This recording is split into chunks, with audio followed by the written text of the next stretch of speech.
So if we think about an overview of Chapter 7, first of all, we sort of consider what was covered in Chapter 7.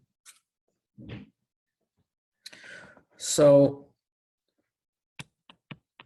an overview would be that 7.1 through 7.6.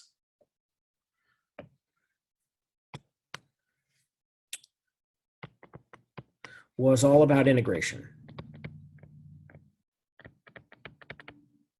So what about integration? Since we were introduced to integration in Chapter 5, the integration in Chapter 7 were techniques of integration, methods of integration, things like that.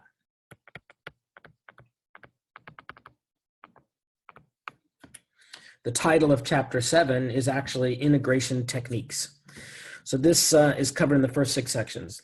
Then reminder also, 7.7, we skipped it. So that was basically numerical integration, but we didn't do it. It wasn't on any of the homework assignments, and it certainly there won't be problems like that on the midterm on Wednesday from that 7. Then in 7.8, we had improper integrals.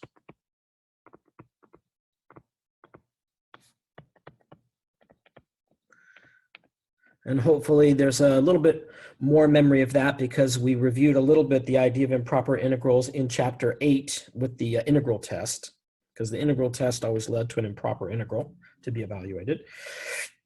And then 7.9 had actually the largest section in the chapter, which was an intro to differential equations.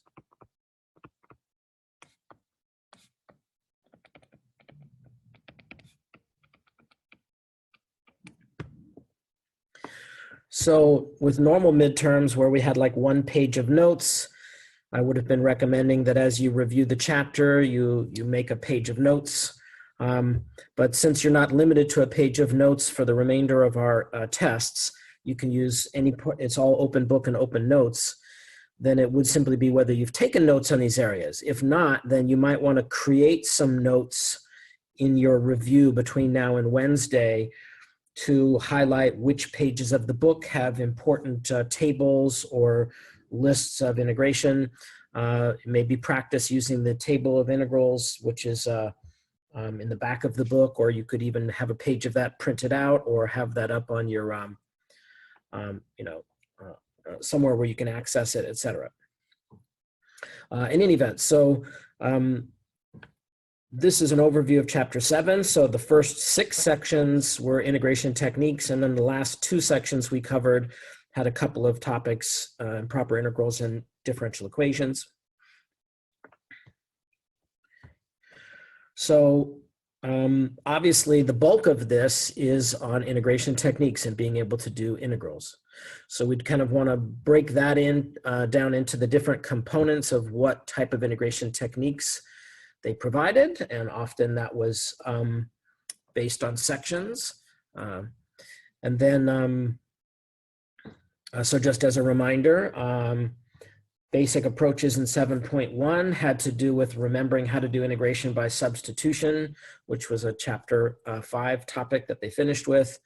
Then reminding also that all of the tables of derivatives that we had, where we had gotten the derivative for various functions, could then be viewed in the reverse direction, going backwards from right to left. And then all of a sudden that became an integration table in which you could look at the derivative that you got from a function and then know that that original function is an antiderivative of what you got.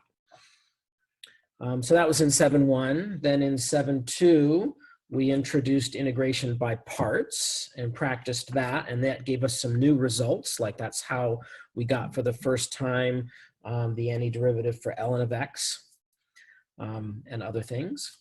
Then in 7.3, we looked at integrating trigonometric functions and powers and products of trigonometric functions. So 7.3 was trigonometric integrals.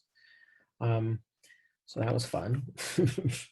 Then 7.4, we did trigonometric substitutions, in which we were basically looking at integrals that involved some sort of a sum or difference of squares with the variable and a constant. and that by trig substitution, we could perhaps get a perfect square of a trig function, and that was 7.4. And then in 7.5, we did partial fraction decomposition, which gave us a way to deal with integrating rational functions, a polynomial over a polynomial. And then in 7.6, we lumped all of that together and just basically looked at integration techniques that might involve any combination of all of those things. So those are the first 6 sections. So let me zoom this in a little bit, clear the page as we start to dive into some of these details. So let's do some reminder examples.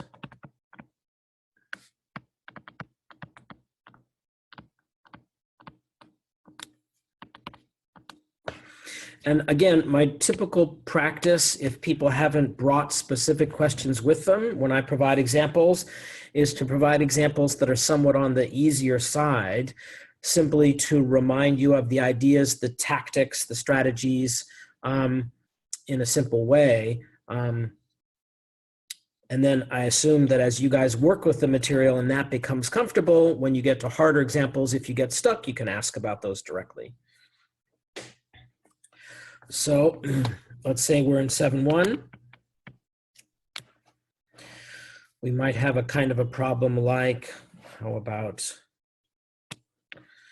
the integral from 0 to the square root of pi of sine, actually, let's write this to the left, of x sine x squared dx. So again, since we're doing review and looking at examples, I definitely am going to ask or suggest that it would be in your guys' best interest to be as involved as possible, because literally on Wednesday, you're the person doing the problems from the entire chapter instead of me. So I recommend, if you're willing to join in with me, that you have some paper or pencil and that you try to do some of these problems. I'm not going to try to like organize breaking you guys into groups or anything like that, but I'm definitely going to suggest and request that you be involved as possible. You try to do the problems, and I'll usually give you a minute or two at least to get into the problem, to think about doing it, what strategy you would use, et cetera, et cetera. So what I will try to do is I'll try to discuss the mindset of what you want to be thinking when you look at these problems, even specifically from the perspective of imagining that this might be a problem that showed up on your test on Wednesday, and how you would want to think about it and talk about test taking strategies. So like usual, whenever we are preparing for midterm, I also like to discuss test preparation and test taking strategies. And since we have a new format for our test, it would be a good thing to do here as well. So let's pretend for a second that this just popped up as a problem in my math lab. So the first thing you'd want to recognize about this problem is that the answer to the problem is a number. Because this is a definite integral, this is like a net area problem. So you could kind of imagine what's going on if you looked at this graphically. You could try to approach this numerically. You could sort of say, I'm going to get the answer I get by just punching this on a calculator and get a numerical answer. And the value of that is that it gives you tools to consider. And then, of course, we can also try to do this analytically and algebraically by finding an antiderivative and using the fundamental theorem of calculus. So if you're taking the test, you kind of want to say what's most reliable, and, you know, what do I need to do here? And do I want to do this now, or do I want to skip it and come back to it later if I think it's challenging? So keep in mind, if you have 34 problems and you have 120 minutes, that's something a little less than 4 minutes per problem. So any problem that you think is going to take a while, you should skip and save it to the end, and if you have time. So I do expect that some of the problems on the test, some students will be able to do in less than a minute. There are some of them, just as I was putting the test together, that are, I think, compared to the others at least, on the easier side and won't take as long to do. And so that means that if you have some problems you can do more quickly than the average amount allowed, then that will leave you more time for the more complicated ones. But you don't want to, but you still want to save the more complicated ones for the end, just to get the best score that you can. So, for example, like if this were a problem where they sort of had a box for you to fill in the answer, and it had in the description, it said provide like the exact value. That's a suggestion that if you type this in on your calculator and you get a decimal version of the answer, that probably that's not going to be acceptable to the problem. Now, if the exact value turns out to be 5, then actually that would work. And then you can put in 5 and move on, and hopefully you'd get the credit if you typed in your calculator correctly. But as we know, an exact value might instead be, you know, something like pi or pi squared or pi squared divided by 7 or something where seeing the decimal on your calculator won't really help you come up with that exact value, and that you probably need to do this numerically. Now, however, it's also possible that, you know, that this could say equals this, and then it might say, you know, round to 3 decimal places. So if my MATLAB problem is telling you to round off your answer, that means you probably don't want to try to do this analytically or algebraically, and you probably want to do it on a calculator. And the fact that they're telling you to round it off is that it may not be a friendly problem to do using analytical methods. Now, maybe it is, but certainly they're suggesting to you that a numerical approach is perfectly fine because they're asking for an answer which might be a result of a numerical approach, meaning a rounded decimal. Or maybe there's, anyway, so if that's the case, then you might want to say, I don't want to do this analytically. I want to just jump right into typing this on my calculator very carefully, and then putting in the decimal rounded very carefully to 3 decimals. Whoops. So then lastly, the other possibility is that they have like multiple choices. So if they have multiple choice version of their answers, like A is pi squared over 7 and B is pi squared over 11, C, etc. So if they had multiple choice for the answers, well then, even though the multiple choice may be provided with exact values, I would point out to you that one of your options here is that you could do the problem numerically on your calculator and see, oh, that's equal to, you know, 13.37945 or whatever you get on your calculator. And then you could approximate your choices on your calculator and see which one of them matches with what you had up above. And if you get down here to C and you see 3.3794, if you see the same decimal, then you know C is the right choice by comparing the decimal approximation of their answers to the decimal approximation of the integral on your calculator. Or the fact that they have exact answers means that also this might be a problem that could be done analytically, and maybe that would be more comfortable and you'd feel more convinced if you did it analytically as opposed to doing it numerically. But that would suggest that you could do it either way. So putting those things together, when you're looking at a problem, the first thing you want to think about when you're doing the test on Wednesday is, do I want to try this problem right now or save it till later? And you'd like to make the decision pretty quickly because you don't want to waste time. The whole purpose of this is time management and managing your approach to the test to get the best score you can. And so if you say, yeah, I think I know how to do this, I think I can see how to do it, and by looking at how you would approach it, whether it's numerically or analytically, you make a decision to do it, then you would do one of the methods that I just described based on the format of the answer that they want and whether you should use your calculator or try to do it by hand or things like that. If you choose to skip it, then remember, you can do the problems on the test in any order you want. You can skip it and come back to it later. If you bring a pull-down box of the problems on the test, it'll have little check marks next to the ones that you've done. I would recommend, if any of the problems have like, 2, 3, 4, 5 parts to them or something like that, that whole problem is still worth 1 point.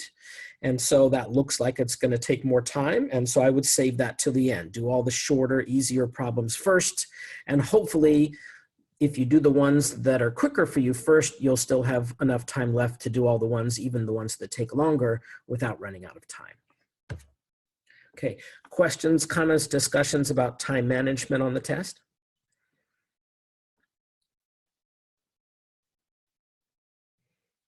Okay, so having had that discussion, let's look at this specific problem. Let's say you choose to do this, and let's look at an analytical or non-numerical approach. So the thing I would point out to you is that when you're trying to figure out how to do an integral, even though I've written 7.1 here because I'm going to organize the review, on the test you won't know necessarily what problem this came from. I'm sorry, which section the problem came from. So you're just looking at an integral to be done. And so the kinds of things you're asking yourself are, should I do integration by substitution, integration by parts? Should I do a trig substitution? Is this a trig integral? Should I go to the table of integrals to look for something formatted similar to this, where the table of integrals might give me an answer? All of these possibilities are available to you, and you don't really know which is going to be which. So what I would see on this problem is that we have a nesting of functions, right? I have x squared sitting inside the sine x function. So this is a composition of functions. And anytime you have a composition, your first thing you should consider is using integration by parts. I'm sorry, just said the wrong one, integration by substitution. So in integration by substitution, you would let u be equal to the inside function, which in this case is x squared. And this is going to work smoothly for you if the derivative or some multiple of the derivative is sitting outside as a factor somewhere. So you look at what's du. In this case, du is 2x dx. And so since there's an x right here and there's an x in the derivative, this should work well for substitution. And so I'm going to continue with the substitution. So I'm going to set up the integral of x times sine, and I replace the x squared inside the sine with the u. But I also need to replace dx with du. So I can solve this for dx over here. Du divided by 2x is now just equal to dx. So I can make that swap. So then dx gets replaced with du over 2x. And this integration by substitution is going to work smoothly if the x variable that's sitting outside matches enough with the derivative of the substitution so that the x goes away. If not, then you can always follow up with a further substitution for x based on the original relationship you set up. So in the case of this problem, the 2 on the bottom would come outside, and I would be left with the integral of the sine of u du. Now you also have the choice as to whether you want to change the limits of integration to be in terms of u, or to leave them off and then do a back substitution back in terms of x to use them later as they are. My usual recommendation, though not a requirement, is to change the limits of integration. For most people, that's usually a little simpler. Okay, so when in the original problems x was equal to 0, if I then plug x, 0 in for x into my u substitution, then u would be equal to 0 squared, which is also 0. So that means in my new integral, in terms of u, I would also put a 0, because when x is 0, u is also 0. And similarly, when x in the original problem was equal to the square root of pi, now u will be equal to the square root of pi squared, which is pi. So that means my new upper limit of integration in the u variable would be now pi. So now that I've changed my limits of integration to be in terms of u, I don't have to go back to the x variable at all to complete this problem. So now it's settled into a pretty simple problem. So I would have 1/2 the antiderivative of sine is minus cosine. And I'm going to evaluate that from 0 to pi. Some of us may recall that the integral from 0 to pi of sine of u du is just the area under the first bump of the sine function. So you may already remember that that's a 2. Or if not, if you plug in pi and 0 and subtract, you'll get 2. And meaning that the final answer to this problem is 1. So this was a problem a little bit on the simpler side, certainly from 7.1. They got much more aggressive than that. But the key thing that this illustrates is an ability to use integration by substitution, because that's our #1 tool we wanted to refresh in 7.1. Also, the idea of changing the limits of integration to the new variable. And it also was a good way for us to discuss test-taking strategy for the midterm. So any questions about this first example from 7.1? Any questions at all? All right, so let's maybe move into 7.2. Let me grab something, maybe an exercise from the exercise set as an example.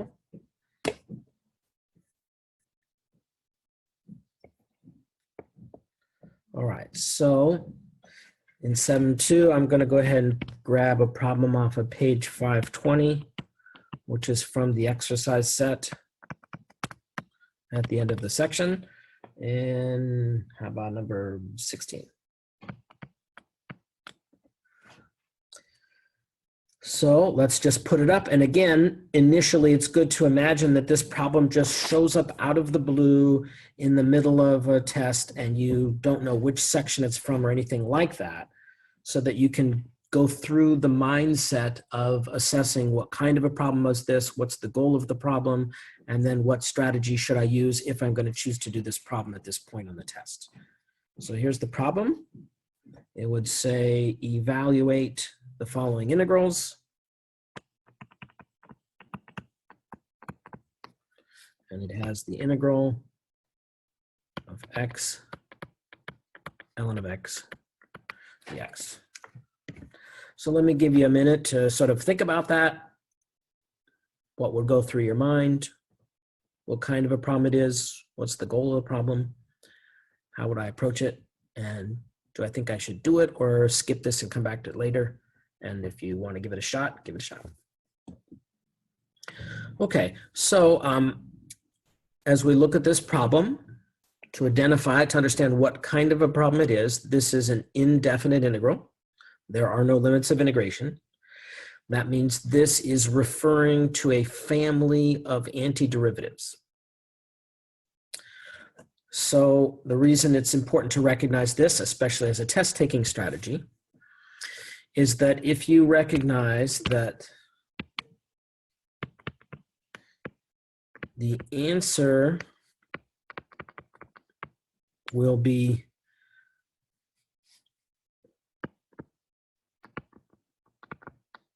something like some f of x plus c. It'll be a function with an arbitrary constant, which represents a family of antiderivatives. And therefore, we cannot do this on a calculator. You cannot do this numerically. You cannot do this graphically. It has to be done sort of analytically, algebraically, something like that. So again, test-taking strategy, if the test had a box for you to fill in your answer, then you're going to have to get this answer yourself, and you're going to have to fill it in. And again, some of the suggestions I want to make when remembering about my math lab assignments, as hopefully you've all become familiar now, you will not get the credit on the problem unless you put it in exactly correctly. So you have to be careful to use the correct letter. Like if you put in an X and they had a T, or in this case we have an X, if you put in the T variable, you're going to get this marked wrong. And I'm not going to take bunch of requests because you didn't put in the correct letter to change people's test scores. I have to do the curve first, and once the curve is in place, I'm not willing to redo that half hour or an hour of work every time somebody wants their score bumped. So at this point, it's important that you guys get this correct on the first try, and be careful about rounding numbers correctly. If you didn't round correctly, if you didn't use the right letter, if you didn't put an equation when they asked for one, you're simply going to lose those points. So before you move on from a problem and finish the test, try to look very carefully at the instructions and make sure you entered it the way they asked, rounded the way they wanted, using the letter they wanted, things like that. Pay attention to the details in order to get the best score that you can. So having said that, if I was trying to do this symbolically, then I would just have to do it, which we will do next. But let's point out that there could be another possibility. Again, let's say instead that this was a multiple choice problem. So it had equals, and then it had some choices A, B, etc. And then this one had f of x plus c, and this had some other function. So if this was a multiple choice problem, by recognizing that what it wants is the antiderivative, what you could choose to do instead of trying to get it directly yourself is you could check their answers by differentiating them and see which one differentiates to the original function. So whenever you are provided with multiple choice options on a test, one of your options, instead of getting the answer yourself, is to check the choice of answers they provided to see if they match what you need it to match. So just again, as a test-taking strategy, if the result is supposed to be an antiderivative and you're given choices, you could differentiate them and see which one of them works if you're not sure how to integrate the problem directly yourself. All right, so again, having discussed that test-taking strategy, let's look at how we might do this problem ourselves, because it might be a fill-in-the-blank problem and you might have no other choice, or maybe you'd rather do it that way anyway. All right, so if I'm now trying to ask myself, how can I integrate this and come up with the antiderivative family, then I have to think about which integration technique from Chapter 7 to use. And the thing to point out is that your first go-to choice that you want to consider is integration by substitution, like we did on the last example. But usually for that to work well, you need a composition of functions. And so in this problem, there is no composition of functions. There is no one function inside of another function. There's just the ln of x function times the x function. There is only a product. So the next thing often to consider after integration by substitution is integration by parts, which is where you have a product, you have a u, sort of a dv, that kind of stuff. So then the question is, which factor do I let be u and which factor do I let be dv? And the idea is you're going to integrate one and differentiate the other. So reminding ourselves, integration by parts. And again, if you didn't remember it at the time, you could look it up because this is full access to all notes, whatever. But hopefully you won't have to do that. Integration by parts says that if I have the integral of u dv, that I can swap that out for u times v minus the integral of v du. And the comparison to make here is that the u gets replaced with a du, meaning that part got differentiated, and the dv gets replaced with a v, meaning that part got integrated. So when you're looking at your product, you're going to differentiate one factor and integrate the other factor, and then you still have to integrate that new product. And hopefully it will make things better. So having pointed that out, does anyone have a suggestion as to which we should differentiate, meaning which part should be u?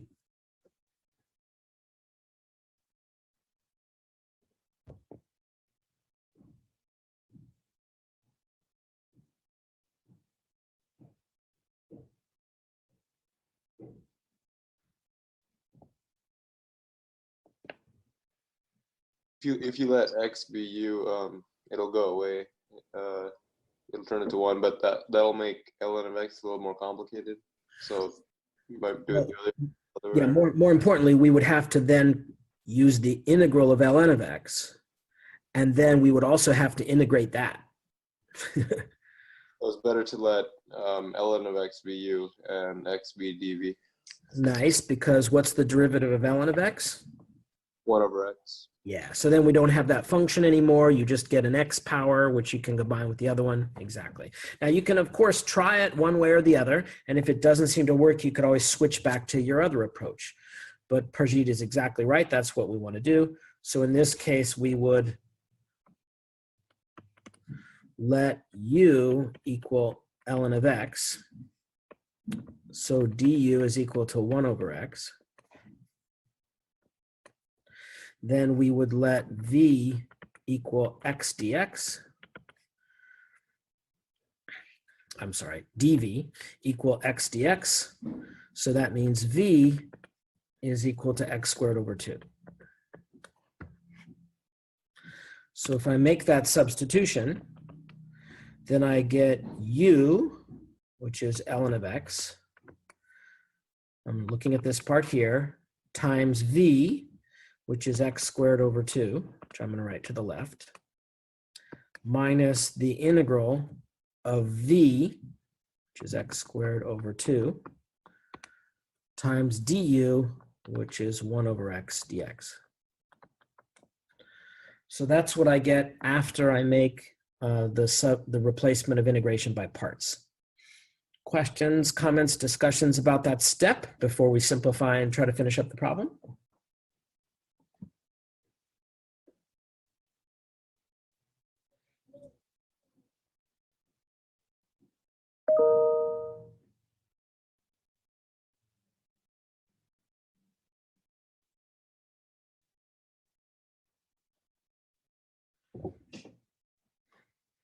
Okay, so I have 1/2 x squared ln of x minus, and then this simplifies a little bit because the x here cancels with one of the x's in the top, and that leaves me with, change my colors, I'm going to go ahead and pull out the 1/2 here, 1/2 times the integral of x dx. So this is 1/2 x squared ln of x minus 1/2. And the integral of x dx is x squared over 2.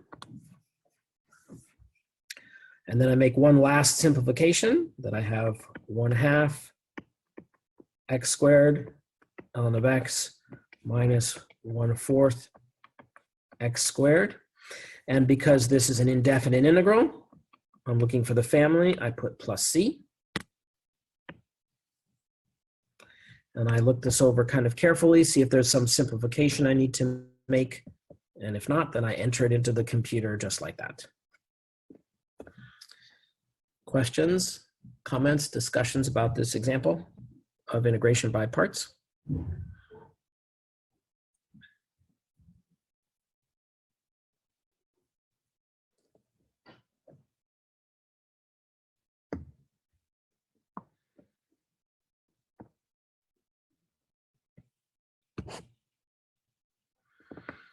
Okay, on we go.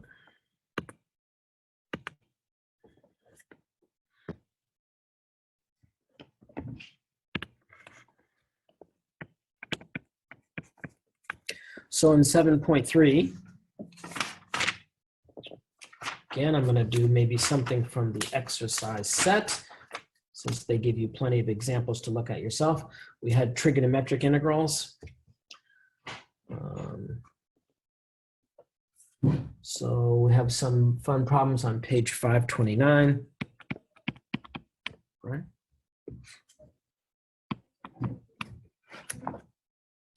So that looks fun. Let's try maybe number 19. And it says evaluate the following integrals, the number one most common instruction in this chapter. So we have the integral cosine cubed x times the square root of sine x dx. It's 1/2. As a 1/2 power? Yeah. We could definitely do. So my recommendation for a problem like this is to recognize that you have a product of trig functions with powers. So maybe writing the square root as a 1/2 helps you recognize that that's a power on the sine function. And one of our strategies from 7.3 was that when you have a product of trig functions to powers, that you do a substitution to change one of the trig functions into the other with a u substitution, so that you then can make all the trig functions go away after your u substitution. So when you have sines and cosines, the identity to keep in mind from trig is that sine squared plus cosine squared equals 1. So that means you can exchange one for the other very nicely if you have a power of 2 of one or the other. And so the way we use that in this section is that we recognize that if either of our powers is bigger than 2, or even equal to 2, then we can set aside 2 of that function in order to replace it with the other. And also that we can set aside 1 of that function in order to make the derivative swap for the du. So in this case, because we have cosine to the 3rd, we can set 1 cosine aside to represent the derivative of sine x, and we can turn the other 2 cosines into sine squared x, and then we can make a sine x substitution. So that was my attempt at trying to explain to you how I would envision what we're going to do and recognize that that's the strategy that should be utilized. Let me pause here for 10 seconds and see if that description helps you get a sense of how you would approach the problem if you didn't know. Before I just start doing it for you, which I will do, just think about if you could then, from my discussion, figure out how to move forward. And if not, see if you could ask a question. If I was unclear, which is always high possibility, then ask a question to try to clarify so that you would understand the approach that I'm going to use before I actually start doing it. Questions if you have any?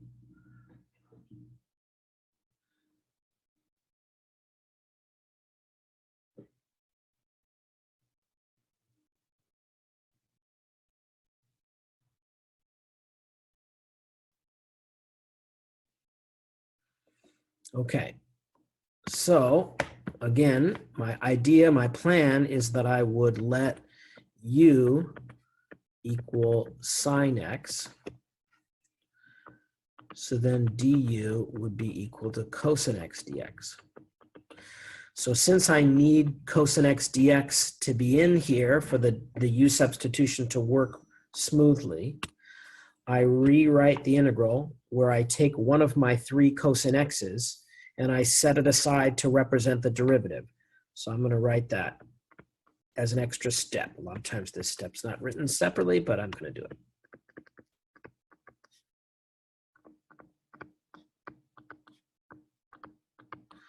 So what I did here was I took one of the 3 cosine x's and I moved it to the side next to the dx. And I'm setting that aside there because then here is the derivative that I need when I do my u substitution. Then secondly, I'm going to use the identity up here to change the cosine x squared here into sines. So that'll give me the integral of 1 minus sine squared x times the root of sine x times cosine x dx. So now at this point, I've set everything up ready for my u substitution. So this, I think if we got to this point successfully, that you're like 80% done with the problem and you have the right idea behind the problem and you're going to be successful. So let me pause here and see if there are any questions about what I did or how I knew to do that looking at the problem.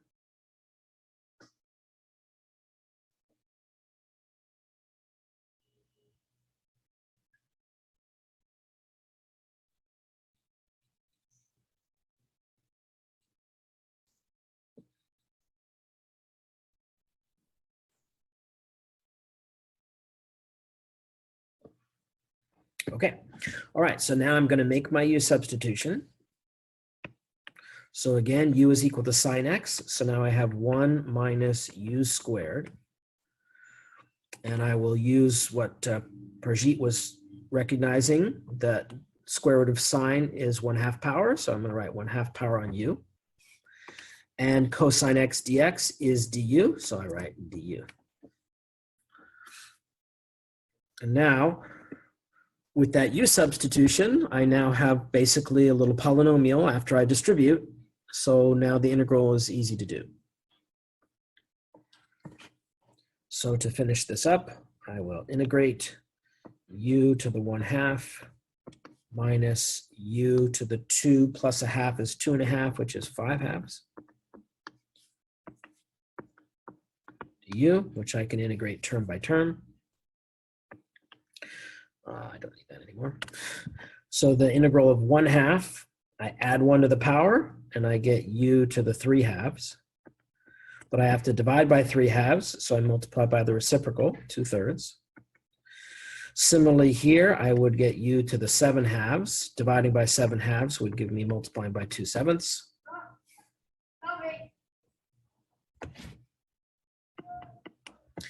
And then I need to back substitute and put in my arbitrary constant. So u was equal to sine of x.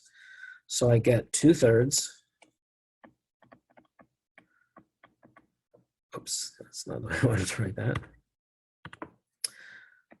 Sine of x to the 3/2 minus 2/7 sine of x to the 7/2 plus c.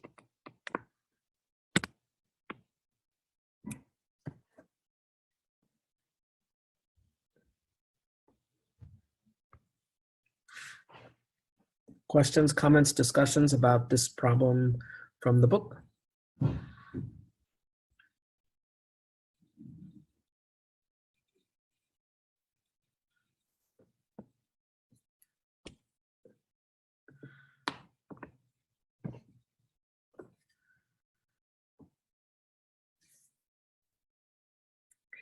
Okay.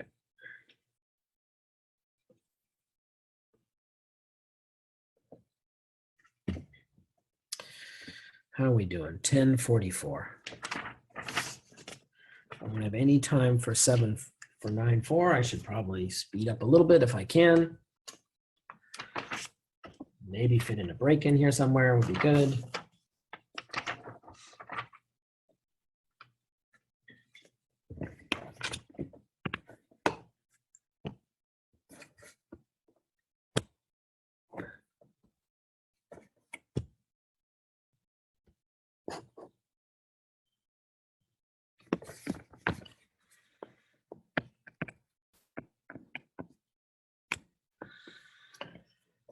Okay, so 7.4, I usually refer people to the table on page 533.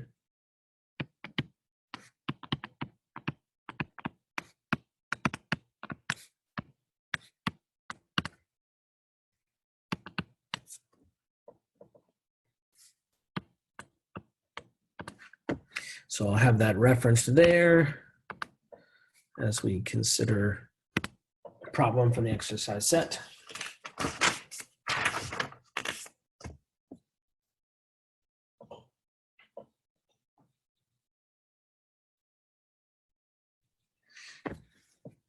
Okay, so then on page 537,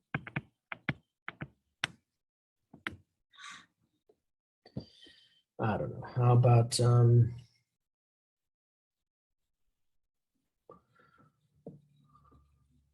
lucky number 20. So it says, shockingly, evaluate the following integrals. Number 20 gives us the integral dx over 1 plus x squared raised to the power of 3/2.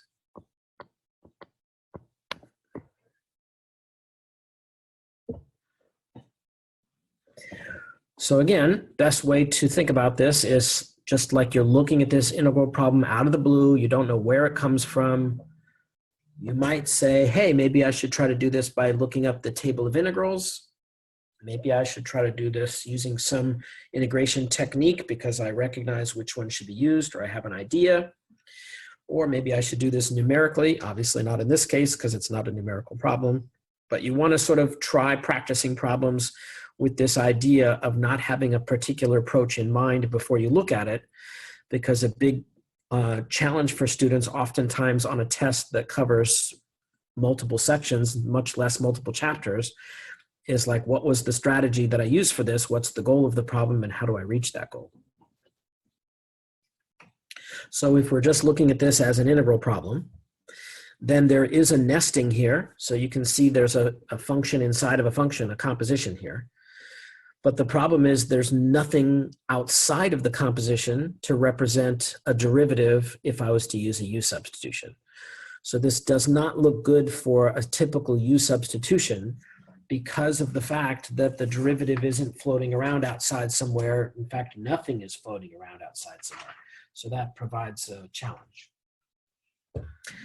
So the big structure that you have here that suggests that we use a tactic from 7.4 is when you have a sum or difference of squares involving the variable and a constant.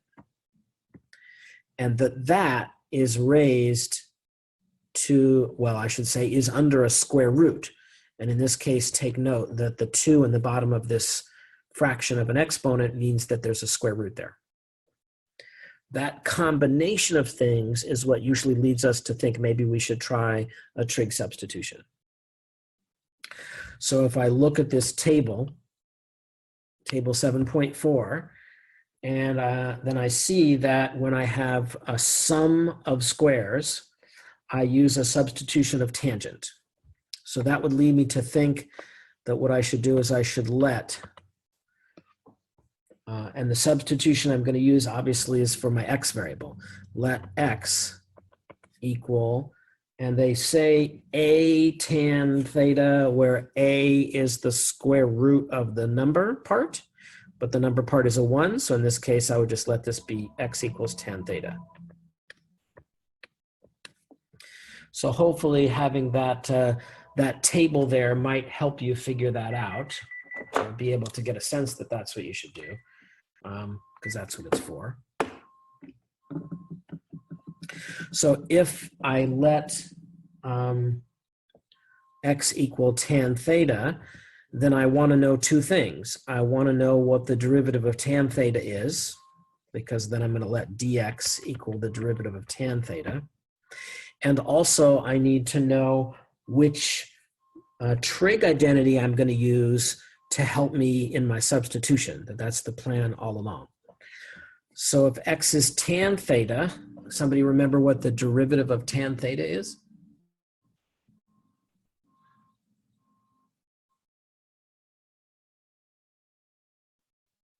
Secant squared theta.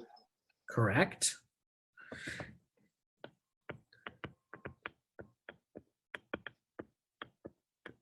And unlike when we make a normal U substitution, dx just gets completely replaced with that whole thing. And then does, well, you don't have to remember it because it's in the table. Then if you're using table 7.4, then the useful identity is there as well, even though it has an a involved in it. But the identity is that 1 plus tan squared theta is equal to secant squared theta. All right, so that's what we're going to use. So if I make that substitution, then I get the integral. So the top is dx, so I'm going to replace that with secant squared theta d theta. And then the bottom, I'm going to replace x with tan theta. So I would get 1 plus tan squared theta instead of x squared. And this is raised to the 3/2 power.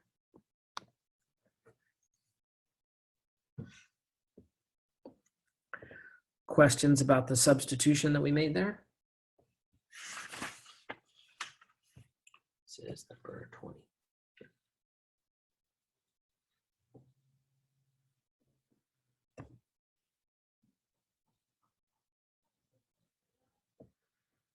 Okay, so now we'd want to do some simplification.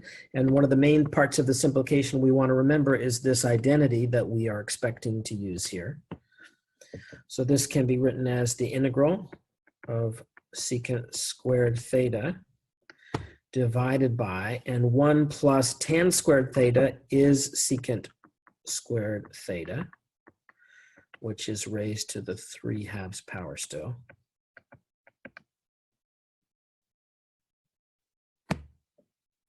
So now I have secants in the top and the bottom that I can simplify, but I do also need to simplify the powers on the bottom first. So let's leave the top alone, secant squared theta. So here I have secant squared, then raised to the 3/2 power. So I can multiply those powers, giving me just secant cubed.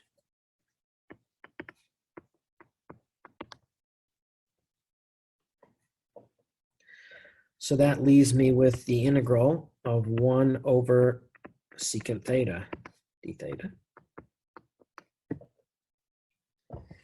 And then I just want to remember what secant is, I guess. So secant is 1 over cosine. So 1 over secant would be 1 over cosine, which is just cosine.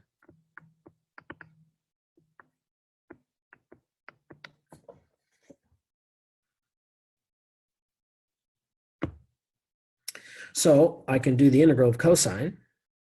I'm going to move that up here. So the integral of cosine theta is sine theta. But I do have to remember to back substitute. So originally, whoops, because I don't have limits of integration that I can change into, I see when I have sine theta that I can't express my result in terms of theta. I have to express it in terms of x. This was originally a problem in x, so my answer should be a family of functions in x in terms of the derivative. So I have to do a back substitution for theta, and to do that, I have to use the fact that x was equal to sine theta. I'm sorry, x was equal to tan theta, which means that theta is equal to tan inverse of x.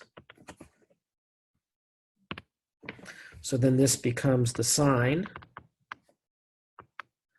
of tan inverse of x.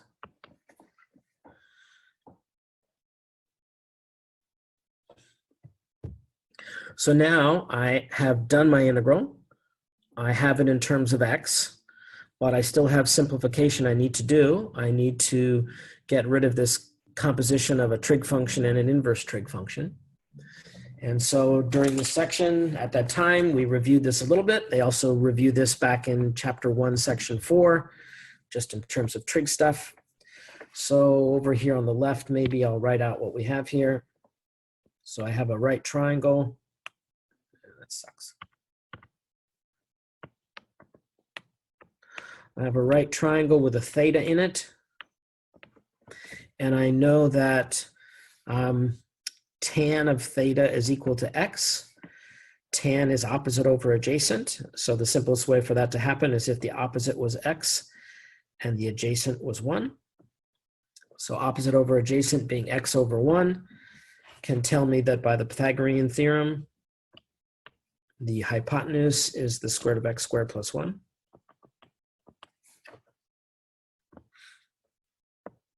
A squared plus b squared equals c squared. Okay, so having set that up, then I can say, so the tan inverse of x is a theta, and that theta is sitting in this right triangle, and now I'm taking sine of that theta in that right triangle. And so if I take sine of that theta, sine is opposite over hypotenuse. So sine would be x over the hypotenuse, which is the square root of x squared plus 1.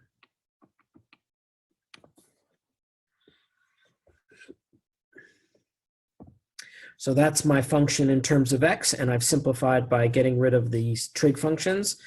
So finally, I would add my arbitrary constant.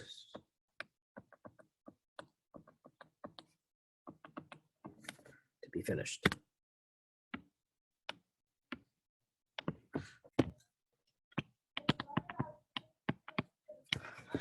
So in 7.5, we looked basically at integrating rational expressions, which means a polynomial divided by a polynomial. And I'm going to grab one fun one from page 549.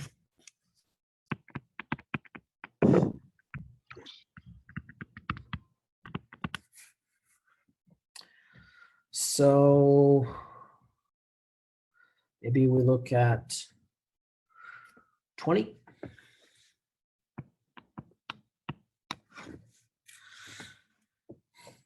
So it says evaluate the following integrals. As I said, the phrase for most of the problems in chapter 7. 20 is, we have an integral. And let's see if I can make this a little bigger, make it easier to write. There we go.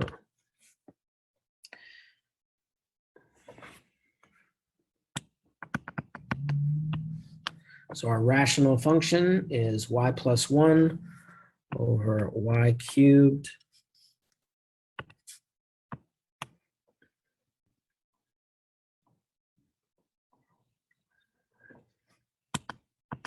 (3y squared minus 18y dy). Yeah, that looks right. Oh, this doesn't want to write.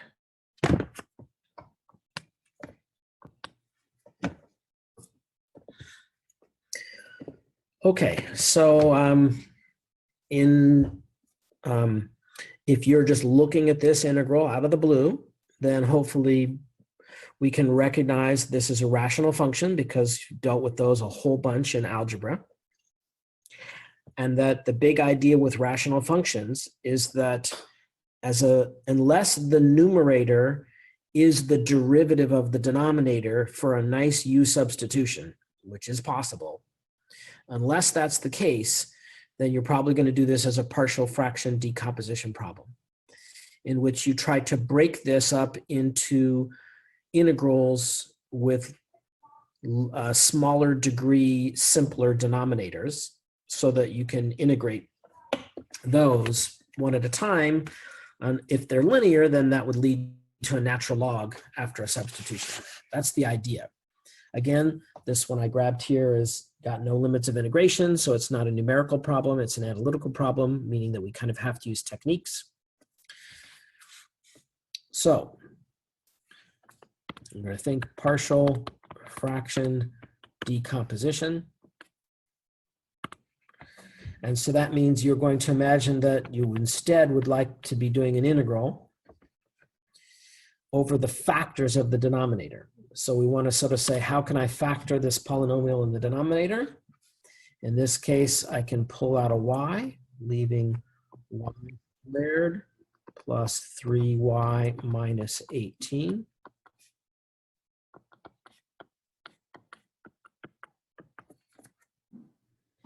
And then we would want to be able to factor the y squared plus 3y minus 18. Hopefully, if that's irreducible, then we have a strategy for that. But if we can factor it, we want to factor it. So 18 is 3 times 6, which differs by 3. So this would be y minus or plus 6 and y minus 3. So that means that we want to rewrite the integral as something like a over the first factor plus b over the second factor plus c over the third factor. That the partial fraction decomposition will be to break that fraction up above into these 3 fractions, which hopefully will then be easy to integrate, and each one will lead to a natural log. But in order to do that, I have to figure out what are the a, the b, and the c values that would make the rational expression I started with equivalent to the sum of these three fractions that I want to integrate instead. And so the way that you do that is you basically imagine that the original rational expression is equivalent to these fractions in an equation, and then you clear fractions. So I'm going to write that out. You don't have to write out as many steps as I'm writing here, and usually as you get used to this, you don't. But the idea is that you want y plus 1 over y plus 6, y minus 3, because that's the factored form of the denominator, to be equal to a over y, b over y plus 6, and c over y minus 3. And for these to be equal, I could multiply both sides by that product of those denominators to clear fractions. And that would give me, so I'd be multiplying everything. Just algebraically, I'm multiplying everything by y plus 6, y minus 3. And when I multiply that by everything, clears out all the fractions. Then I would get y plus 1 is equal to a times y plus 6, y minus 3, plus b times y minus 3, plus c times y plus 6. And you may or may not recall that we had a little shortcut to make things easier to solve this system. So one choice is to multiply all of these out and combine like terms to get coefficients in terms of a, b, and c. But the easier thing, if it works, and it usually works at least for some of the problem, in this case for all of it, is to plug in zeros for the factors, which then give you something simple to solve for a, b, and c. So for example, if y equals 0, which would be the zero value of the first factor, the one under a, then that gives me that 1, because y is 0 on the left, 0 plus 1 is 1, is equal to a times 0 plus 6 is 6, and times 0 minus 3 is minus 3.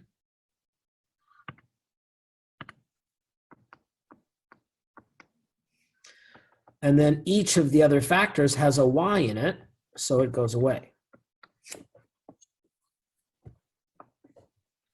So this would give me that negative 18a equals 1, which gives me that a is equal to negative 1 over 18.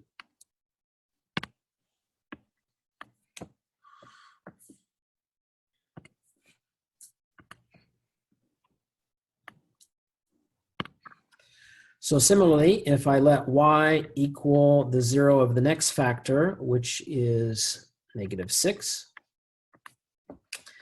then on the left I get negative 6 plus 1, which is negative 5. And then each of the factors of y plus 6 goes away. So the first one is a 0. And the b one does not go away. I have b times negative 6 times negative 6 minus 3 is negative 9.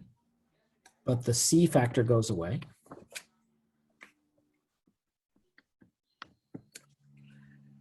So that gives me that 54 times b is negative 5.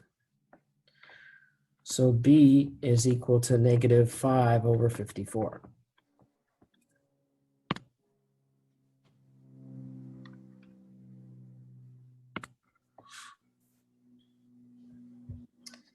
So if I let y equal the 0 of the third factor, which is 3, then on the left I get 3 plus 1 is 4.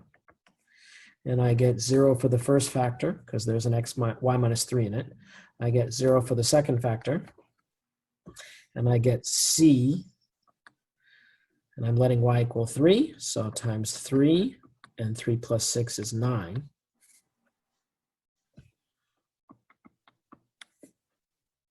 So that gives me that 27 times c is equal to 4. So c is equal to 4/27.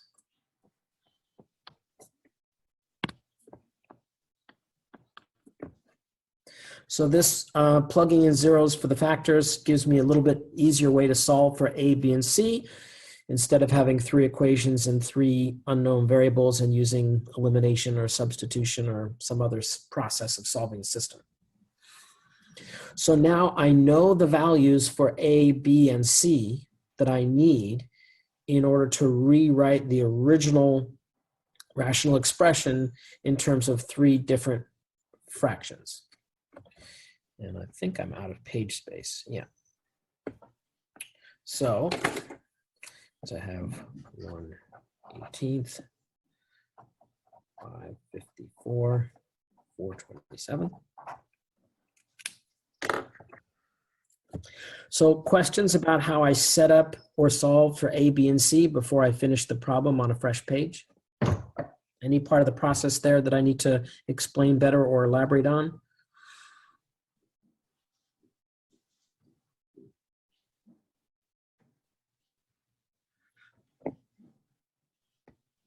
So basically, we started by what's it called? Factoring out the denominator so that we can get individual factors, right? Yes. A, B, and C. Okay. Well, individual factors so that we could rewrite the original fraction as 3 fractions with only those factors as denominators. And if the denominator is linear, then the numerator is just some constant. And since there's 3 of them, I chose an A, B, and a C for those constants. Okay, I see. And But then that's only when the denominator is linear. But when it's not, we usually have to write a linear function on the top for the numerator, right? So if the denominator has something that doesn't factor down to a linear, that means it factors down to like an irreducible quadratic. And then the fraction that would remain would be on the top an ax plus b over that quadratic. And they give you examples of that in the book. And there's a summary of partial fraction decomposition on page 548. I can write that up here. Summary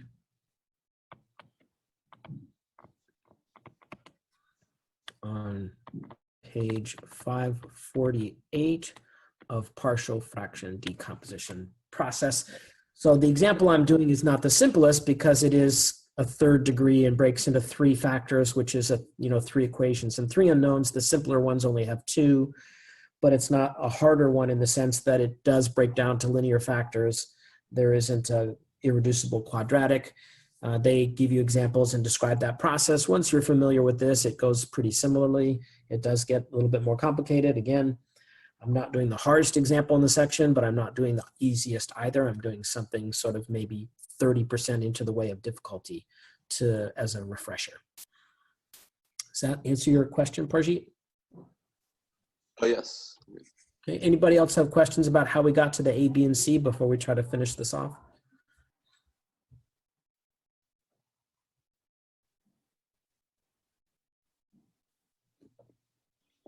Okay, so I got to clear this page just to get some space. Maybe I'll figure out how to use this program better to not have to do that. Okay, so again, this was on page 549, number 20. We started with the integral of y plus 1 divided by y cubed plus 3y squared minus 18y dy. And so I've now figured out that I can rewrite this with an a value of -1/18 over y, a b value of -5/54 over y plus 6, and a C value of 4 over 27 over y minus 3.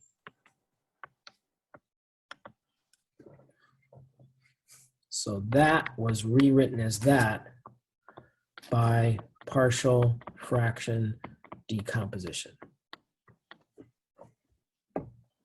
Basically, that was a big algebraic process that allowed us to rewrite the initial rational expression as this sum of fractions.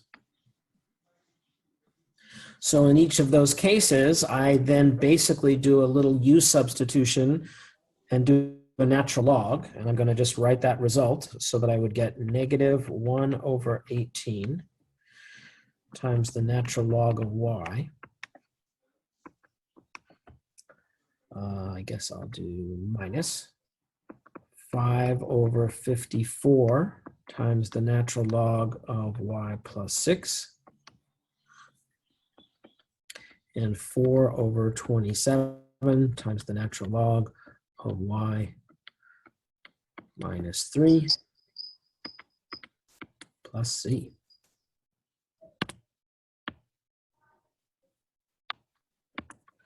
Questions, comments, discussion?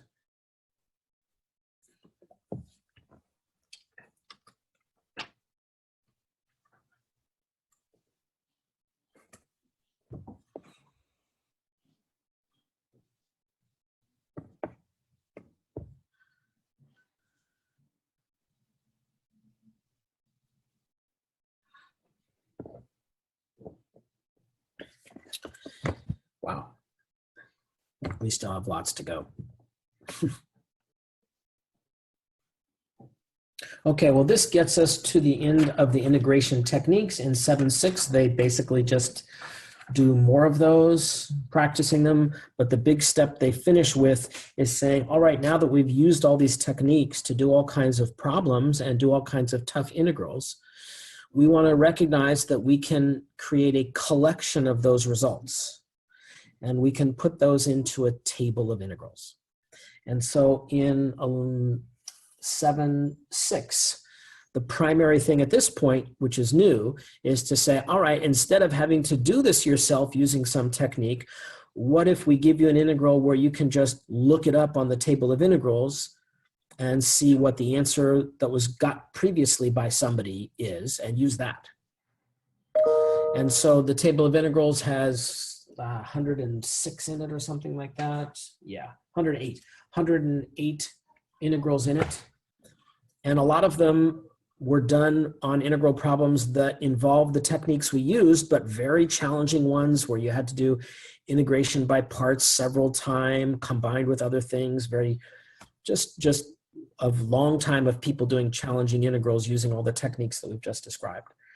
So the fallback always on these is if you see an integral that you're supposed to do and you really just tried it or you got stuck or you don't feel you know how to do it, is you can say, well, can I just look it up on the table of integrals and find the format?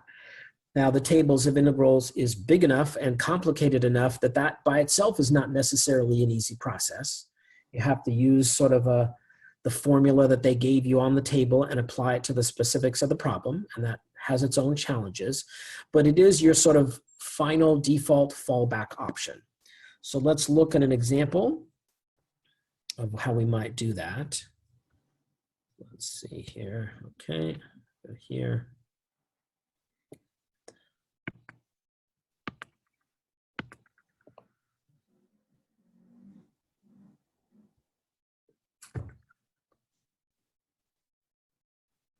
Okay, so again, they do examples for you and they talk about which table value they used on the integral.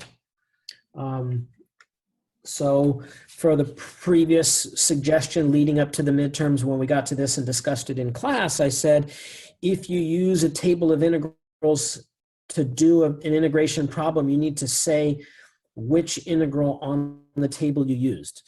Well, that's all out the window now. Because now that you're doing your tests in my math lab, all they care about is that you got the right answer, and you can use the table of integrals, you can use an integration process, you can use a Ouija board. It's not going to know how you got it. So having said that, let's still do a problem to see how the table of integrals might help you. So I'm looking at page 555. So 7.6, page 555. There's some integral problems.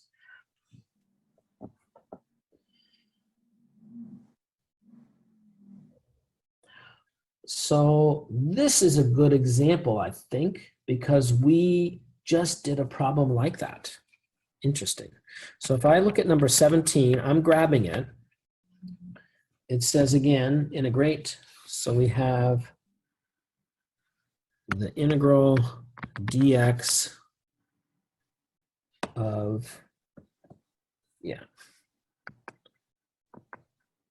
16 plus 9x squared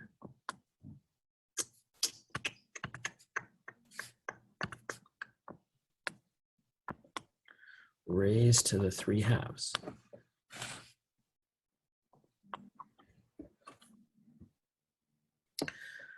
So when I saw this problem just now, I decided to pick it because it looks a lot like the problem we just did 2 problems ago, where we used a trig substitution.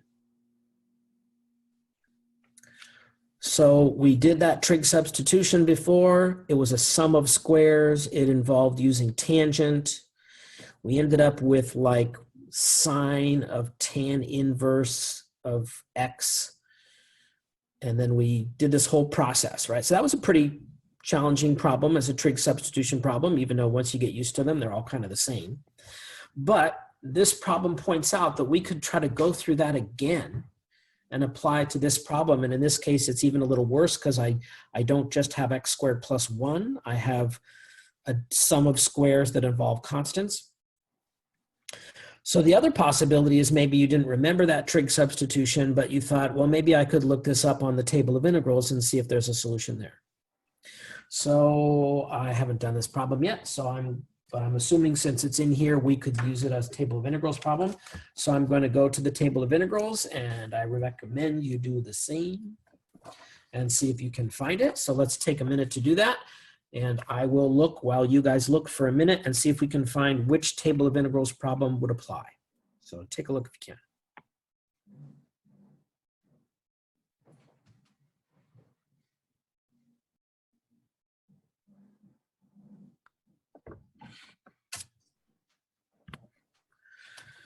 Okay, so I found what I think shall work for us. So it looks to me like we would use the table of integrals formula for number 84. So number 84 has the integral of dx over a squared plus x squared to the 3/2.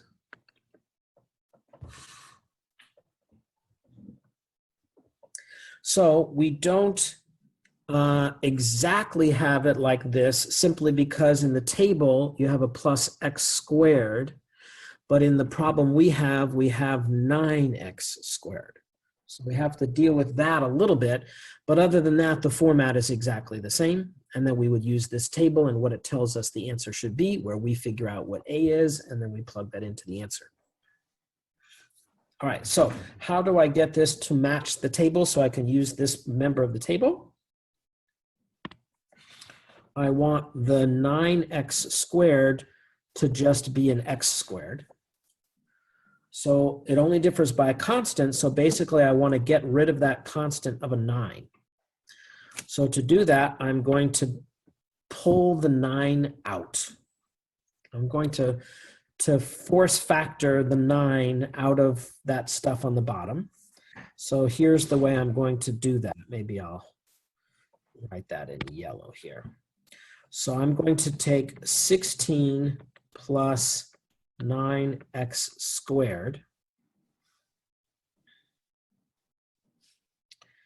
and write that as 9 times 16 over 9 plus x squared.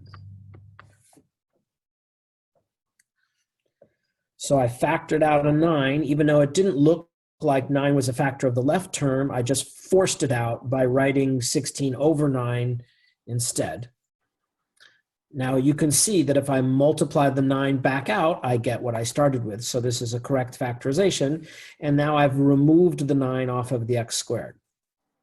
Additionally, all of this stuff is raised to the 3/2 power.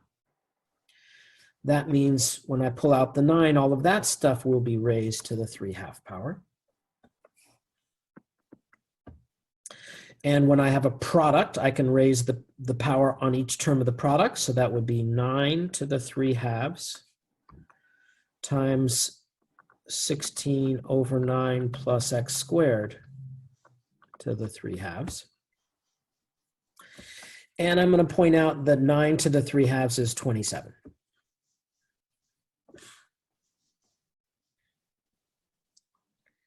So by pulling out the 9, outside of the whole thing, I'll have a 27. And inside of my binomial, I'll have 16 over 9 plus x squared to the 3/2. Questions about that manipulation to use the table?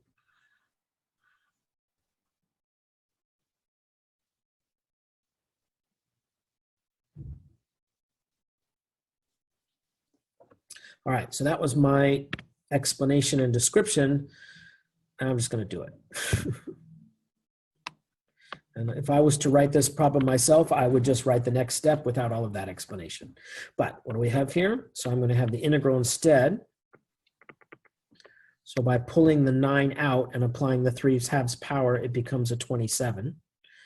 And I have 16 over 9 plus x squared to the 3/2. So now I can apply this where my a squared is equal to 16 over 9. So in my table, a is equal to 4/3.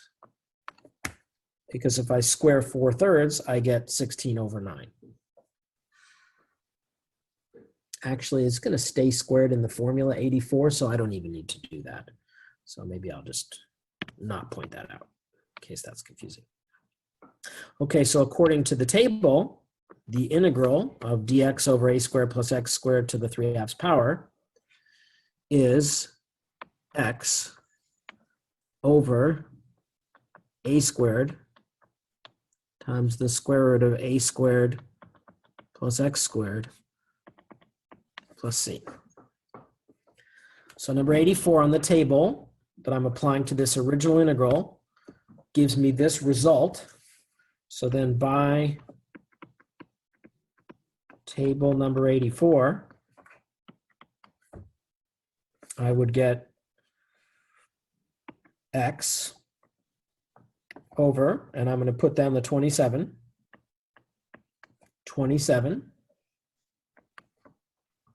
times a squared is 16 over 9 plus x squared, which is all under a root, plus c.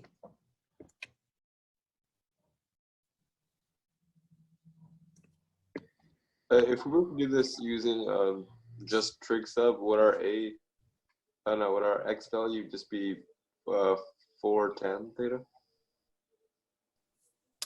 Just looking at the original problem. No,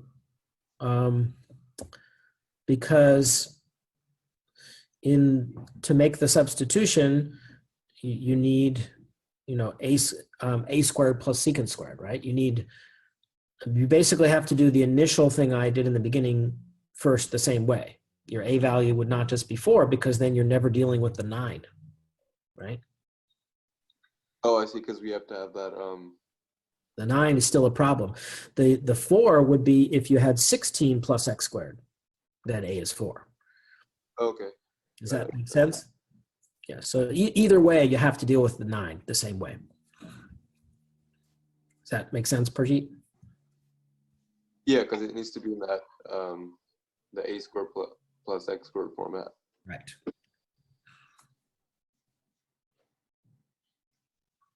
Okay, anyway, so that's an example of using the table. And again, you have the table for the entire test to use at your will whenever you want, as long as you can use it to get the right answer. You get the right answer, you get the credit.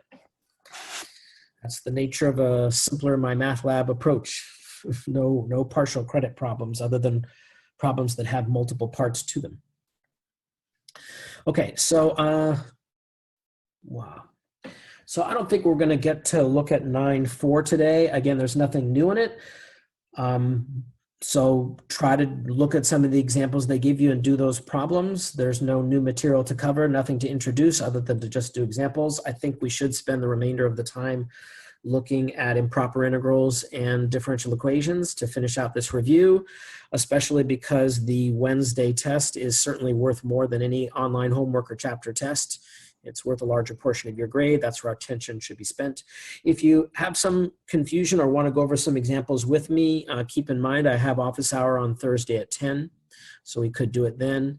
I'm probably going to make my office hour tomorrow a little later at 11 instead of 10. I'll make an announcement about that if I need to do that. Something has come up where I think I'll be busy in the morning. Anyway, but nonetheless, I would focus on reviewing Chapter 7 until Wednesday, and then talking to me tomorrow in office hour if you need any help about Chapter 7 stuff, and then maybe take a look at 9.4 on, and see me on Thursday if you have questions about it in anticipation of this weekend's due date for that assignment and the closing of Chapter 9. And of course, if for some reason you feel a little wham-basted by that, we have a whole makeup week at the end of the semester where you can redo any of the assignments or redo them if you want to improve on them, etc. So let's close this review of 7.6 out. Is there a question there? Yeah.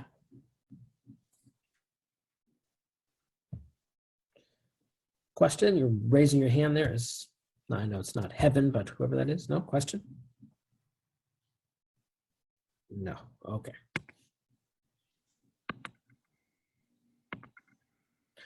Okay. So the last two sections that aren't just about integrating in Chapter 7, as I mentioned before, are improper integrals and differential equations. Again, we did not do, and we skipped 7.7. That's just an optional section that we're not covering. So 7.8 is improper integrals.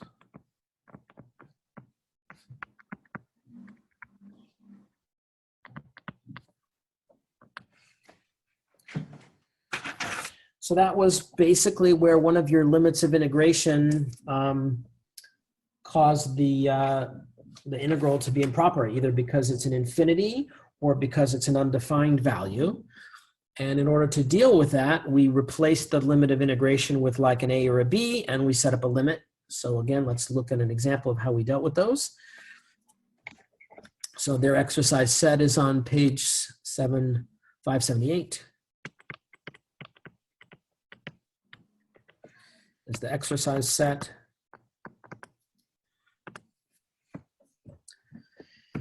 And I'll grab a similar one around here somewhere.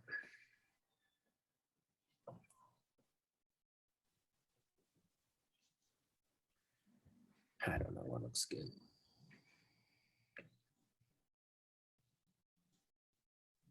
Let's take a look at this one first.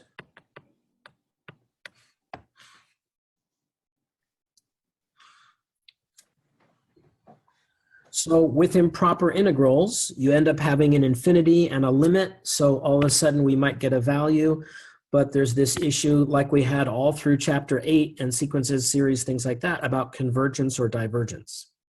This also led us to the integral test in Chapter 8 and maybe the possibility of convergence or divergence. So let's look at this problem, which is integral from 0 to infinity. That's why it's improper, of cosine x dx. We're going to do this one and then we'll do another one because this is just a good one to start the conversation. So we can try to think conceptually about what's going on. This also helps us in the light of our discussions in chapter 8, actually. So this has limits on it. So this is a definite integral problem, even though we have one of our limits is a problem. So the first thing that I'll point out is that by definition of an improper integral, this becomes the limit as b goes to infinity of the integral from 0 to b of cosine x dx. But if we think about what this means, it might make life a little easier for us. So we can also think of this as being a net area problem, where we are trying to get the net area as the function goes off to infinity. And from 0 to infinity, we're talking about the cosine function, so it's doing something like this. And we're talking about the net area.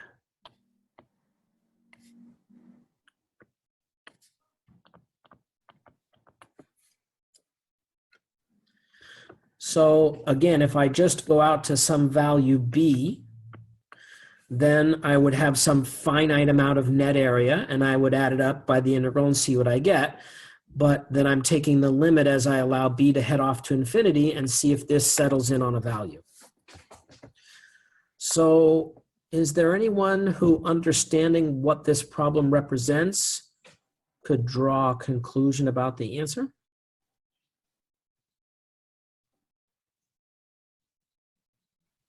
So if you take the integral, you'd get a sign, right? Sign.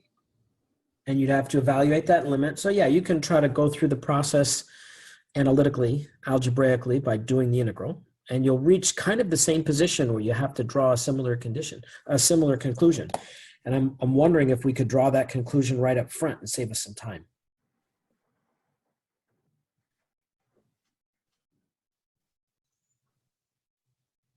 Meaning it would diverge, or like just go on to infinity? Well, why do you think it would diverge?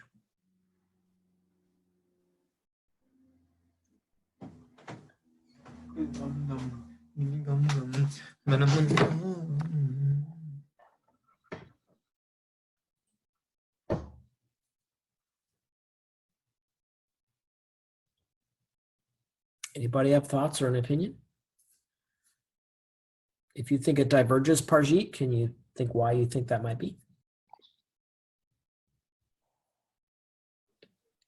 I mean, I was just thinking, if you just add up the area, if it keeps going to infinity. But I'm actually just. So keep in mind, this is a net area problem, so negative area cancels out with positive area. So I don't see it going to infinity. See what I'm saying there? Yeah, because each time it would just cancel out with. Yeah, each bump of the cosine function that's above the x-axis has an area of -2. And each bump below has an area, below has -2 and above has +2. So for example, if you go from 0 to 2 pi, you get 0. But if you go from, for example, 0 to pi over 2, you get 1. It just depends where you stopped.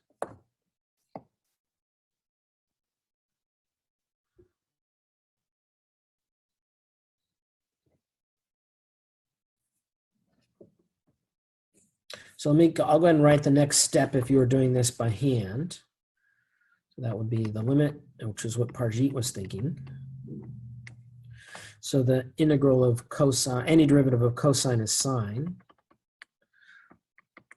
This would be evaluated from 0 to b, which is the limit as b goes to infinity of sine of b. Because sine of 0 is 0. So what do you get?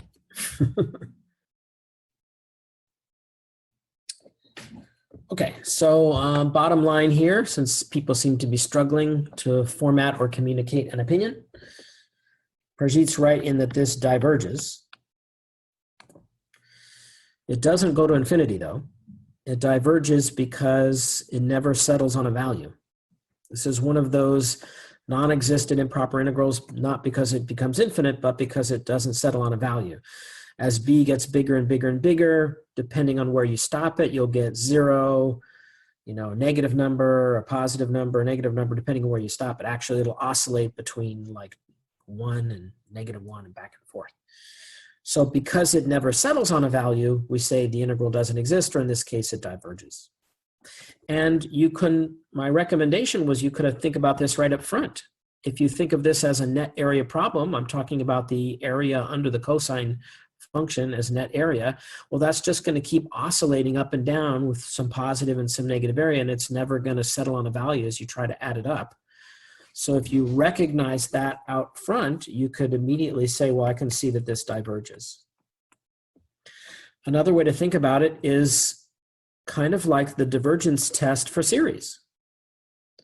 So as b goes out there, it's kind of like adding up partial sums. Every time b goes a little farther, I have to add a little bit more. And because the thing that I'm adding as I go out farther and farther is not approaching 0, then there's no way I can settle on a value.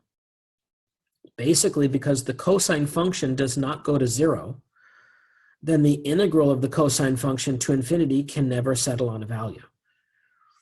So even though in this chapter we don't have a divergence test, the concept of the divergence test applies to improper integrals that go to infinity as well.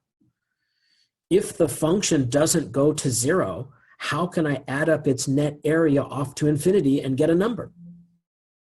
The only way I can actually have a chance to get a number for a function net area as it goes to infinity is if the function itself is going to 0. That's the only way I can have a chance. So it's basically very similar. I honestly would ask you to consider that you think about this concept, because if you look about this indefinite integral, this is a 5-second problem. And chapter 8 series that are like this are also a 5-second problem, right? So if I asked you to do something like the series as k goes from 1 to infinity of cosine kx, or cosine k, I'll just do that like a chapter 8 problem. Well, cosine doesn't go to 0. And therefore, this diverges by the divergence test. So this series diverges by the divergence test. And even though we don't have a specific divergence test for indefinite integrals, it diverges for the exact same reason. Holy crap, we have like less than 20 minutes. All right, we'll do what we can on improper integrals. It's just a big chapter. So hopefully some of what we're doing today is helping prepare you for a chapter 7 midterm. And we'll try to do our best and maybe look at some 7.9 problems to finish up in the time that we have left.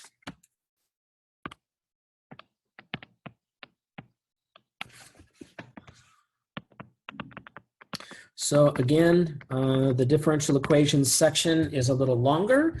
It has a lot in it because it's an intro to a very massive topic, which is the overall topic of all of Calculus 4.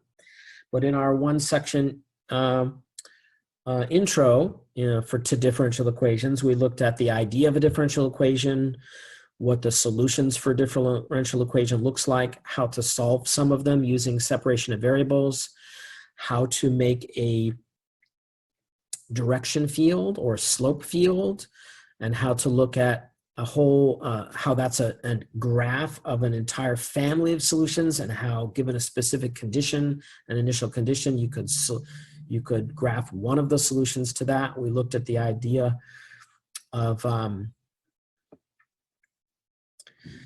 we even looked at the idea of like a value for, or a function, which is a solution to the differentials that could be a stable solution, an equilibrium solution. Anyway, there's a lot in this section.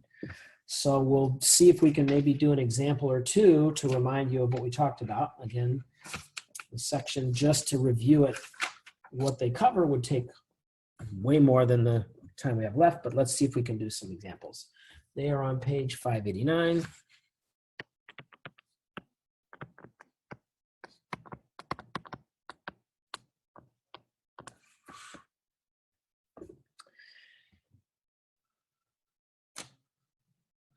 So the first kind of problems we look at are to see if we understand what a differential equation is by whether we can verify a solution to one. So let's look at lucky number 13. So the instructions are: verify that the given function y is a solution of the initial value problem that follows it. So on 13, they give us y equals 16e to the 2t minus 10. And then what follows that is you have y prime of t is equal to minus 2y is equal to 20.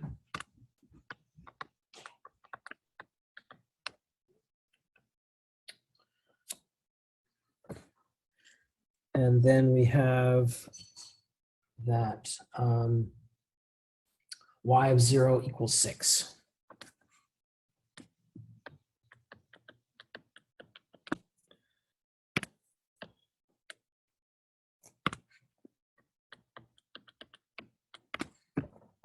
So the instructions were to verify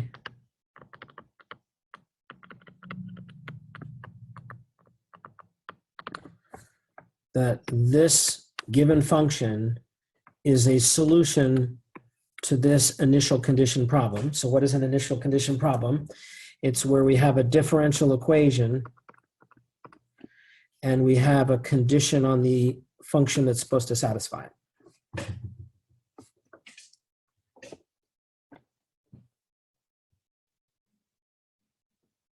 Okay, so first we have to verify that the function we're given satisfies the differential equation, and then also that when you plug in a 0 into the function that you get 6.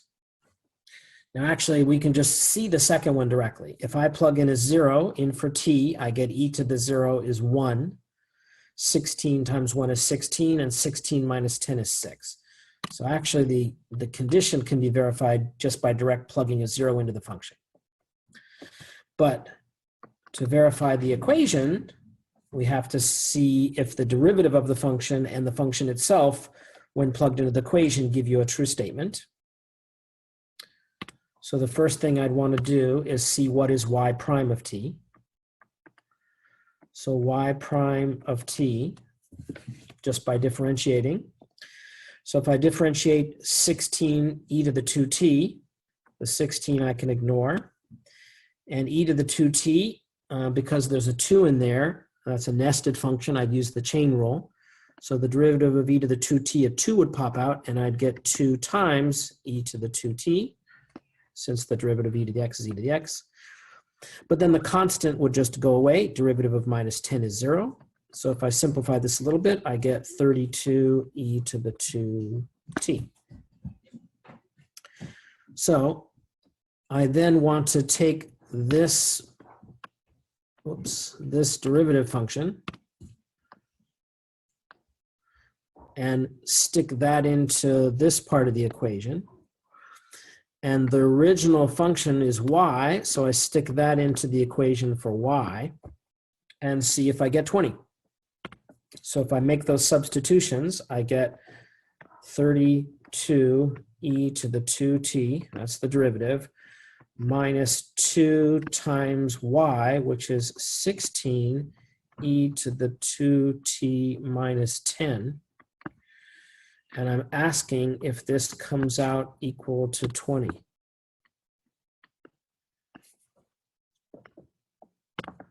So with some simplification, I think you can see that it does. I get 32e to the 2t. And if I distribute the minus 2 to both terms, then I get minus 32e to the 2t plus 20 equals 20. And since these cancel out, that's a check.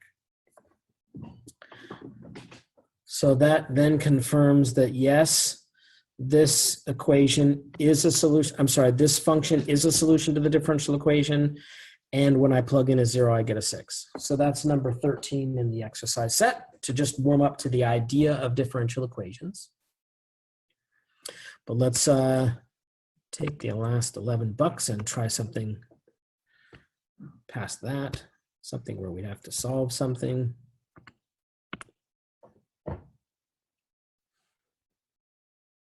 All right, so then maybe I skip ahead to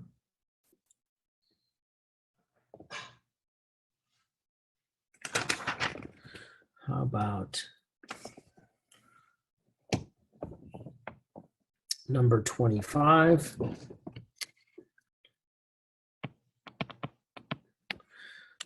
And it says, solve the following problems. So it says that y prime of t is equal to 3y minus 6. And y of 0 equals 9. Sorry, a little sloppy there. Just trying to get through this. All right, so we are given this is a differential equation, and this is a condition. So to solve this, we would try to solve the differential equation to get a general solution for all of the family of functions that satisfies that differential equation. Then we would use the initial condition basically to solve for the value of c and find out which of those families of solutions members is the one we want in this problem. But all it says is solve the following problem, and it gives you a differential equation and a condition. It doesn't give you any more information, so you have to have this whole strategy and idea in mind. So the approach is that we write the derivative as dy dt equals 3y minus 6. And the only method we have for solving differential equations that involve the original function is the separation of variables, where we get all of the y stuff on the left and all of the t stuff, including the dt, on the right. So in this case, I would probably factor out the 3 to make my life a little easier. 3 times y minus 2, like that. So then I would write 1 over y minus 2 dy is equal to 3 dt. So I basically divided both sides by y minus 2 and multiplied both sides by dt. I can write that out. I'm dividing both sides by y minus 2 and multiplying both sides by dt.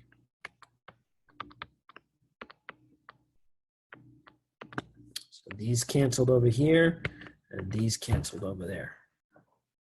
So then I just get 1 over y minus 2 dy is equal to 3 dt. So then I do that because then if I have only a function in y times dy and only a function in t times dt, then I can integrate both sides with respect to their variables. So then this would give me the natural log of y minus 2 is equal to 3t plus c, and I write 1c on the right to represent the arbitrary constants that would have been on the left and the right combined together. So then I use a power of e on both sides just because I'm trying to solve for y to see what the function would be. So that I get the absolute value of y minus 2 is equal to e to the power of 3t plus c. And again, I can write this as e to the c times e to the 3t. So that gives me that y minus 2 would be plus or minus e to the power of c times e to the 3t.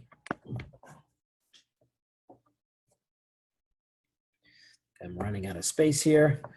So the general solution is that y is equal to, and again, we would want to sort of see if I can replace this with a C. That sounds like bad English there. We're expecting that this can actually be replaced with the arbitrary constant C. So let's just go with that for the moment.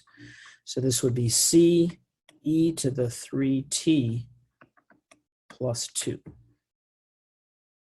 So that would be my general solution. And then I combine that with the fact that I know that y of 0 equaled something. What was it? Let me just reduce the page so you can see the whole thing. Y of 0 is supposed to be equal to 9.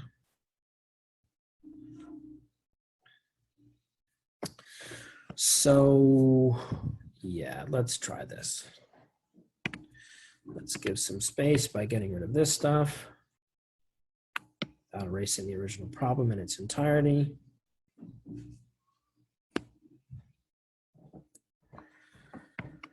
Okay, so I end up with the fact that a general solution is that y is equal to C e to the 3t plus 2. Ugh, not working the way I would like.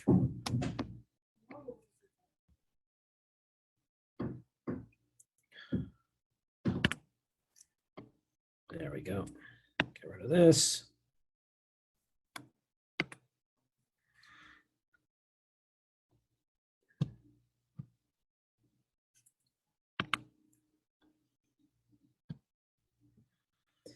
Okay.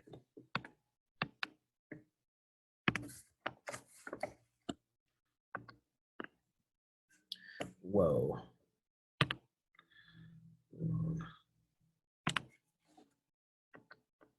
Okay.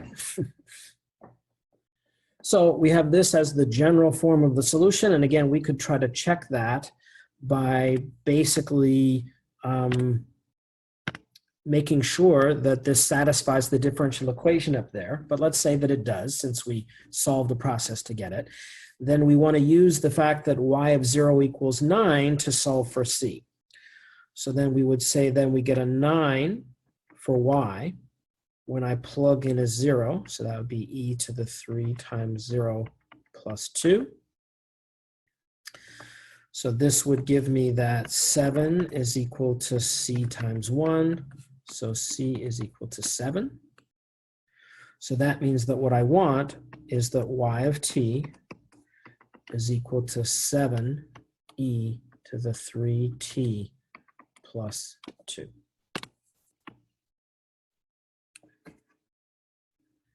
So that is an example of a differential equation with an initial condition given. So we call that an initial condition or problem. But all it did was give us the equation and the condition and said solve. Those are the only instructions. So if that came up out of the blue, you'd like to ask yourself, if I saw this problem, would I know how to come up with that and know that what it wants is a function? So when you get a differential equation and a condition, the solution for that system of those two things is a function which satisfies the differential equation and also meets the initial condition. And in this case, that's how you would get it, using separation of variables. Questions, comments, discussions about this example of differential equation?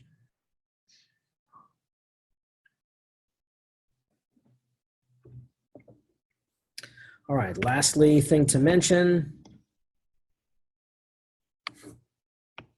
that given a differential equation, we might want to also consider the direction field. So if I had this same equation and I use it as an example to think about making a direction field, that's going to be a graph where at each point of the graph, I draw a little small sample of a slope line that would have the derivative matching what the equation gave us. So for this particular one, in the 2 minutes that we have remain, the slope value at a point is only determined by the y value. So for example, when y is a 0, the slope value is -6. So I would imagine drawing these downhill lines all across the value where y is 0, which is the x-axis, because you have the same slope. And as I go down to lower values like -1, then all of a sudden I'd have -9. So these are all negative slope values going down. Again, also as a reminder, you can type this differential equation into a graphing calculator and it'll make a slope field for you, or a direction field. But when I go up to positive values for y, when I go up to 1, it's at -3, which is a little less steep. And in this case, when I get up to 2, it's at 0. So then the slope values have become horizontal for the tangent. And if I go up above a 2, like up to a 3, then all of a sudden I have positive slope values. And the higher I go in the y direction, the bigger they get. Sorry, I know this is quick and crappy. Basically, we're out of time. And so a reminder that y equals 2 is an equilibrium solution. And we even went so far in class to recognize that since when I'm at 2, if I move a little away from 2, the solutions veer away from the line, that this is called an unstable equilibrium solution. Time is up. I need to stop.